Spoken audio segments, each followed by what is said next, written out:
I am gaining recognition in the campaign, and it's a threat to a lot of people. It's a threat to the military-industrial complex. It's a threat to the bankers, the big corporations who get all the benefit. It's a threat to the people who preach that we have to be in the world and be in all these countries. So I think it's big banks, big money, big corporations, and the people who want to be the warmongers.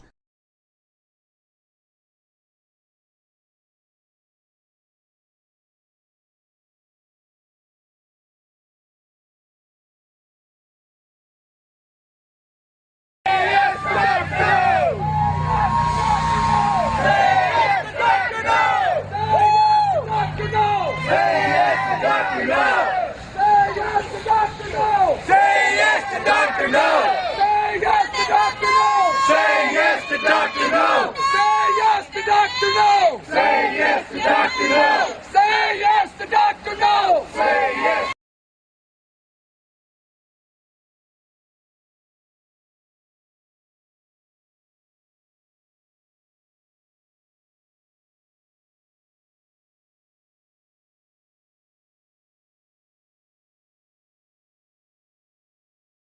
Another question about electability.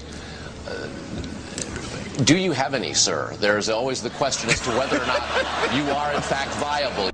What's success for you in this campaign? What's success? Well, to win is one is the goal. That's not going to happen.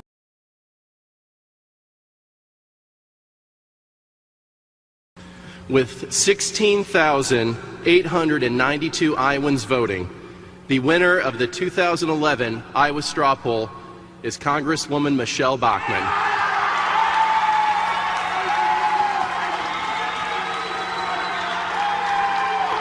So again, Congresswoman Michelle Bachmann, the big winner.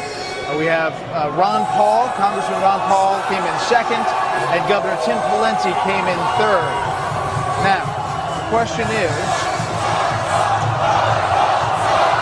the cheering is happening here for Ron Paul in the stadium. Chris Wallace, this is exciting. We have a top tier. It is Mitt Romney, Rick Perry, and Michelle Bachmann. We have a new top tier, and it's Perry, Mitt Romney, and Bachmann. There's now a top tier in this race, at least for now, of Romney, Perry, and Bachmann. I mean, I think that's fair to say. Now live right next to the bus behind us, Ron Paul is speaking, and 7 of the candidates are here today. We have live pictures of Ron Paul, but you know what? We're talking about Sarah Palin, we're talking about Rick Perry, the two people not in the race yet, Drew. And guess what, Paul? If you get video of Sarah Palin or get a soundbite from her, bring that back to us. You can hold the Ron Paul stuff.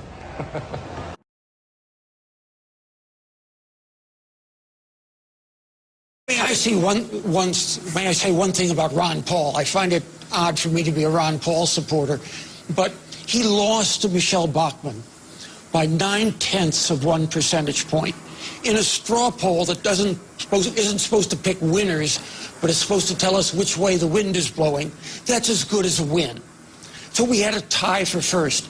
But where is he on the morning shows this morning?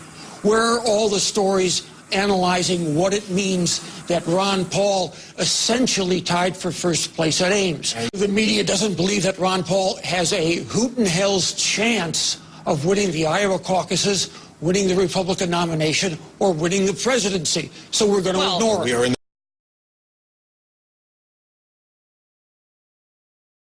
The one thing Donald Trump has ever been right about is that he's unelectable. Is Ron Paul being ignored by the media? 97% of you said yes, he is. 3% said no.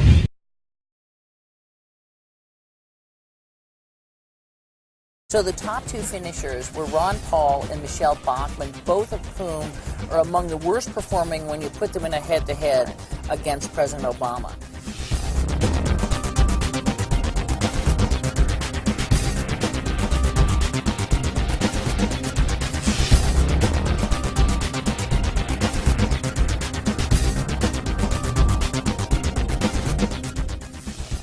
So do you, I mean, is that how you all see it breaking down? There are now three people that we think have a reasonable chance of winning both the nomination and a general election, and that is, it's now down to Romney, Rick Perry, and Michelle Bachmann.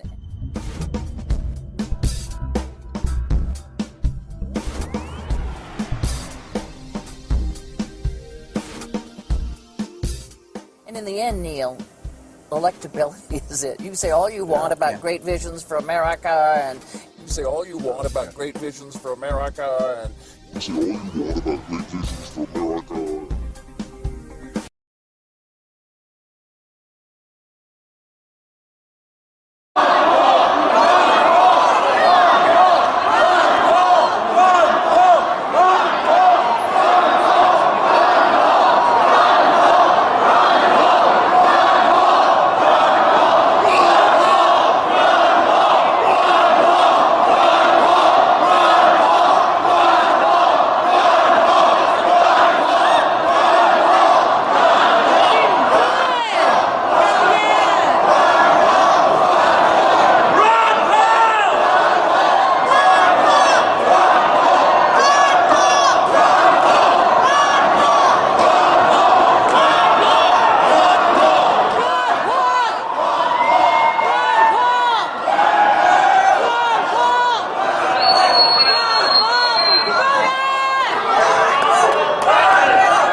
Let's hear it for Ron Paul with 55 votes.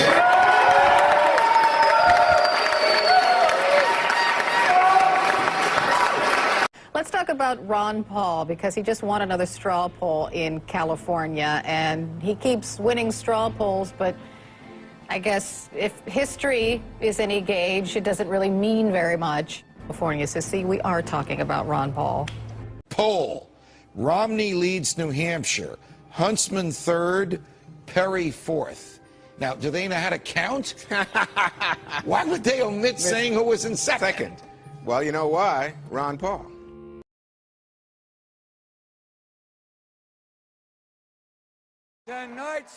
Tonight's winner with 986 votes, 37.1%, Herman Cain.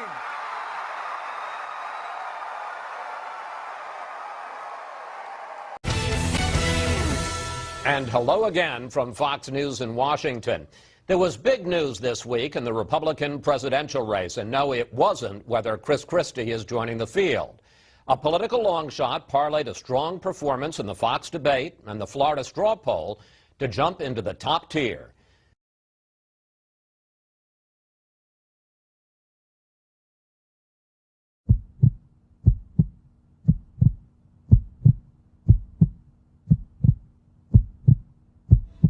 It has happened yet again. Presidential hopeful Herman Cain enjoying another strong showing among voters this week. Cain taking second place at the Values Voters Summit in Washington, winning 23% of the vote, 7 points higher than Rick Santorum, and holding a double-digit lead over Rick Perry and Michelle Bachmann.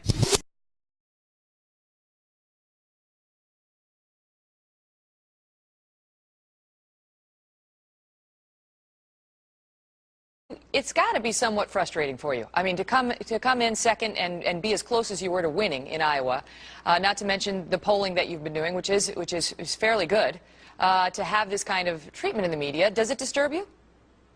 Well, it disturbs me. I don't use the word frustrating because I think I anticipate, I know how the system works, and I know what I'm trying to do, because it's not like I'm just trying to win and get elected. I'm trying to change the course of history. And our history in this country hasn't been good for the last 100 years, whether it's our drift into manage an empire, a destruction of our currency, the deficits that have been run up, the climax of the dollar reserve standard. This is big stuff, and nobody else is addressing this. So I'm, you know, in spite of all the shortcomings of the reporting on this, I write it off a bit because they don't have any idea about the significance of the monetary system and what's going on with the Federal Reserve. But the people, grassroots America, is starting to wake up. Millions of people are reading about the Federal Reserve and understanding how they bail out their friends, create trillions of dollars, give a third of all that money they used in the bailout and gave it to foreign banks. People are realizing this, even though the media,